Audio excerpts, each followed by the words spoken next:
na, yung mga malalaking numero na nababanggit ng ating kasamahan dito, ay wala naman pong pinanggalingan. Kaya nagtataka ako kung saan kinuha yung napakalaking numero na sinasabi na.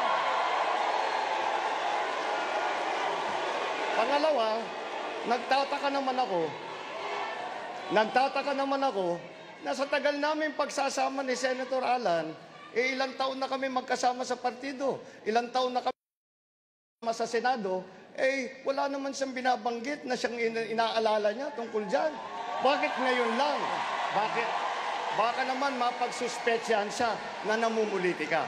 Tungkol po doon sa kaso ng PDAP na sinasabi niya, nasagot na po natin yan. At kung may ebidensya man kontra sa akin, alam natin, gagamitin po ng pamahalang ito. Dahil, you must remember, I am a Marcos and the President is an Aquino.